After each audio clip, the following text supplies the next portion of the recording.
They say the Mississippi River guards secrets tighter than any priest in the confessional, but on that sticky August night in 1847, even its broad currents couldn't conceal the events at the Bogard estate near Baton Rouge. 23 people watched as Mrs. Charlotte Bogard, spouse of Louisiana State Senator Theodore Bogard, was hauled from the enslaved workers' area at 3 a.m. Her pale nightdress was smeared with a dark substance that clearly wasn't dirt, her gaze empty, as though her essence had been drained away. The sheriff's logs from that evening vanished without a trace 2 days later. The local clergyman stayed silent about it until his final moments 4 decades on, and every enslaved individual present in those quarters that night was auctioned off to far-flung states before the week ended. What follows isn't merely another tale of Southern unease. It's the hidden reality behind one of Louisiana's influential clans and the evening that altered the course of lives. Before delving deeper into the Bogard estate saga, if America's concealed past intrigues you, be sure to follow Liturgy of Fear, tap the alert icon, and drop a comment with your current location, state or town. We enjoy linking up with others chasing these shadowy facts nationwide. Dawn the next day broke over Louisiana's cane fields as though the world remained unchanged. Yet everything had shifted. In 1847, Baton Rouge was a place in flux. The capital had just relocated from New Orleans, drawing in driven lawmakers, affluent growers, and the intricate ranks that shaped pre-war Louisiana. The atmosphere was heavy with magnolia blooms and scorched cane, as steamboats plied the river hauling cotton, sweetener, and people to distant ports. Theodore Bogard reigned at the pinnacle of this society. At 45, he controlled 3,000 acres of prime soil in East Baton Rouge Parish, tended by 137 bound laborers. His refinery outproduced all others locally in purified sugar, and his Senate influence swayed decisions on roads, bridges, and the tougher laws regulating bondage in the state. But it was Charlotte who truly enchanted local circles. 2 decades younger than her husband, she'd come from Charleston 5 years prior as his new wife, equipped with learning rare for her sex and station. She conversed in French, Latin, and oddly, various West African tongues picked up, she said, from a nursemaid in her youth. At gatherings, she'd captivate with insights on past events, ideas, and healing art, topics many saw as unfit for proper ladies. The Bogard Manor loomed 3 levels high along the river path, its tall white pillars stark against the relentless sun. The interior boasted 22 lavish rooms stocked with Parisian furnishings and artworks from New Orleans' best. Yet the estate's design held key importance for our account. Most farms kept worker housing far from the owner's dwelling, but Theodore arranged as uniquely. The cabins formed a U-shape for 30 field hands' families. At its heart stood a bigger building, dubbed the keeping house by those in bondage. This structure multitasked, caring for the ill, birthing babies, and readying goods for the big house. But rumors swirled about it, never reaching white ears. The Bound spoke of it softly, naming it a spot where spirits convened in their old languages. One among them was Marie Claire. Plantation books called her simply Mary, housemaid, age 30. Bought from a site near New Orleans 3 years back, she stood out for her literacy, a risky trait for the enslaved. She attended Charlotte personally, shadowing her constantly, noting all, speaking little. That 1847 summer weighed oppressively. Heat bore down like a burden, and odd sicknesses ravaged workers and supervisors alike. 7 perished in July, feverish then icy stiff. The local physician, Josiah Henley, labeled it an unusual yellow fever variant, though he admitted privately to peers in New Orleans that the signs were unfamiliar. Amid this stifling season, Charlotte's habits shifted. She took evening strolls toward the quarters. Dismissing Theodore's worries, she said she was delivering remedies to the ailing, acting on faith. Busy with rail talks in the legislature, he ignored her newfound charity. August 15, 1847, dawned ordinarily at the estate. By dusk, it turned infamous, murmured in dread for years. The night opened with a supper for notables. The senator hosted key figures and growers to plot the session ahead. Guests included Judge William Treadwell, landowner Charles Dufresne, and Father Bernard Lair of St. Joseph's. The gentlemen withdrew to Theodore's office post, meal, while Charlotte begged off with a migraine. Marie Claire, in her sole surviving statement before vanishing, said Charlotte had paced her room restlessly, uttering unfamiliar phrases. Around 11 p.m., Charlotte sent Marie Claire away, an unprecedented move. Accounts of the hours after vary, pieced from scattered reports. Overseer Jonas Hartley spotted Charlotte heading to the quarters at 11 in her nightdress, clutching a leather bag. He shouted in alarm for her well-being, but she pressed on with eerie intent, as if drawn by unseen forces. In the quarters, activity hummed unnaturally. Samuel, a hand in a cabin by the keeping house, later shared with probes. Before sale to Texas, that chants emanated from the structure. Not typical spirituals or labor tunes, but ancient rhythms pulsing through the air. Celia, the midwife, was inside aiding Deline, fever, struck. Per Celia's later anonymous tale to a Yankee reporter, Charlotte entered at midnight precisely, bag now swollen.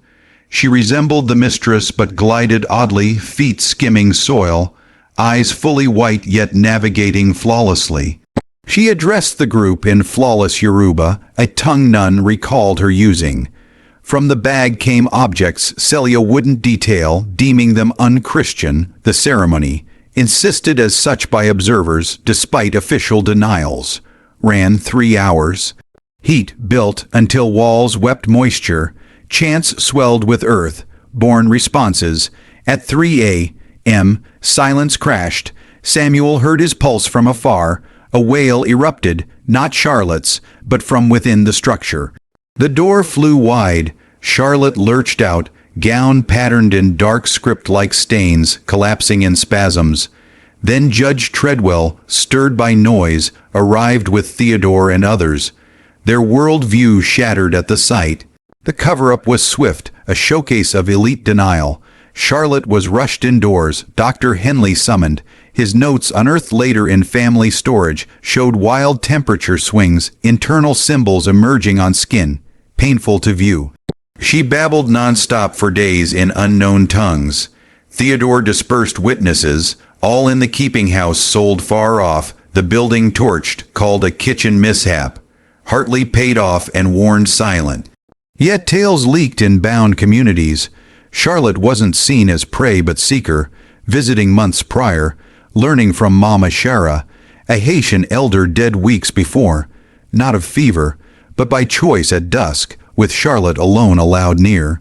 Father Bernard Lair's lone note in Vatican files described unscriptural angel names, prief, blood rites, and precise knowledge of sealed Roman texts. Charlotte laughed.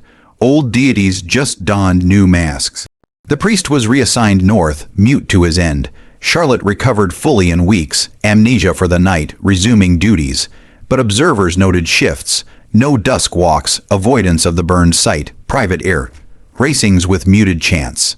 Theodore pushed harsher bondage laws, assumed as owner fear, but insiders knew origins.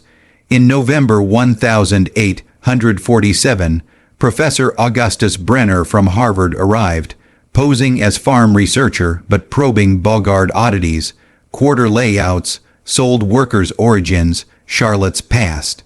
He uncovered Drayton family, which accusations from 1693 escaped via recants. Charlotte's Paris finishing was fake. She lodged with occult scholars linked to Haitian Jean-Baptiste Dessalines, whose artifacts vanished with him in 1844. A drunk ex-overseer Colton raved of living darkness from Charlotte's bag before dying terrified, ruled booze but face frozen in dread. Marie Claire, hidden in New Orleans by free kin, told Brenner of Charlotte's preparations, soils, timed river water, personal items with true names, to mend a broken link between eras and realms, ending the fever, which indeed halted post-ritual. Theodore's nightmares featured alien voices, self-inflicted pattern scratches. Charlotte soothed with whispers, inducing 12-hour comas with bedroom frost. New workers saw moving tools, warm soil, nightly chants from the ruin. Charlotte sightings doubled, parlor and field, dinner and grave. Brenner found church logs of generational bridges. During imbalances, costing sanity or life in 7 years, 1791 is Marie Tubito locating graves before vanishing in circled clothes. 1815 is Elizabeth Fortier burned symbols at death. Charlotte fit the cycle. Her December pregnancy fluctuated impossibly, movements exploratory. Stethoscope revealed myriad heartbeats, choral memories. She paused mid-sentence for 13 seconds, embroidered shifting geometrics. Theodore wasted, shunned meat and mirrors, wrote to the dead on pacts. Madame Celeste Arsenault arrived mid-month as kin veiled, whispering far. No family tie, but Theodore housed her. She demanded soils, moon water, blood from all collected under threat. Needles writhed with marks, glances showed ancestral faces. Brenner barred at gate by dread, babbling of shadow child. Flames turned green, shadows watched independently. Marie Claire saw cemetery digging of ancient placental wrap, taken to Theodore in rapture. Circle turns, debt paid. Charlotte claimed dawn conception December 20, birthing in 9 days on 29th. Veil. Thin date. Staff fled. Benedict summoned Father Duchenne for irregular aid. Arsenault sealed Charlotte in marked room for vessel prep. Voices harmonizing like quarry winds. Theodore journaled multidimensional plans with sorrow loads. Animals died patterned. Roosters circled. Pigs kneeling. Horses smiling. Cattle hymned. Charlotte vanished December 23 via wall symbols and floor void. Voices layered across ages. Payment due. Arsenault revealed multifaceted form, time. Search found trail of all-age prints to ruin circle. Shadows of sold, dead, ancient formed. Charlotte poured blood, soils, constellations ahead of time. Bundle grew shifting child. Henley crossed, saw layered histories. Severed potentials birthing accumulated lost lives. Charlotte, done, land owed. Convulsion, shadows entered, infant cries multiplied, child formed, spoke debts in all tongues, whispered to Theodore's scream. Dissolved, men aged years, Charlotte unconscious 3 days, mirrors mapped future railroads, books emoted, dreams gifted knowledge of kin, trusts. She woke amnesiac, anatomy multi-birth scarred, Arsenault gone, unrecallable. Duchenne, ledger balanced, land's memory expressed.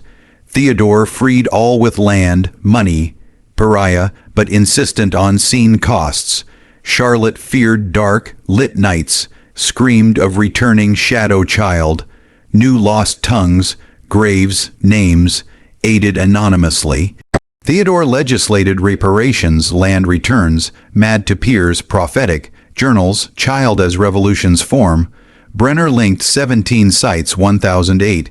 145-50 Network healing slavery's wound. Bogard final node shifted south spirit. Crops rotted, land unsellable via suffering dreams. 1008. 152 normal sun Gabriel, old eyes, object histories, languages instant, future patterns. Shadow abolitionist, guided by lost wills. Charlotte died August 15, 1859. Skin scripted forgotten lives, copied fading. Theodore 1862, multi-time. Debts paid by others, remember. House cold. Burned 1863. Site barren but annual blood blooms on key dates. Remembering ground, connections, defiant songs. Brenner, threads of justice in struggles. 1923 box, Charlotte's Precon, Fashion of Women's Network, forcing truth via privilege bridges, not hate, necessity, midwives to denied futures, children grow in reckonings, site state, owned, undeveloped, lights pattern gatherings, humid night polyphonic land voice. Descendants dream ancestors, gifted inexplicably, debt-freed something. Hysteria, hoax, transcendent, changed ripples endure. Land recalls, vessels paid, shadow children injustice demands, truth emerges, possibility in horror. Your take? Victim or architect? Hero or meddler? Comment, subscribe. Victorian Nightmares for more unearthed darks. Alert on. Mysteries bury reasons, but rise for reckonings reshaping all. Lights on, heed the ground's tales.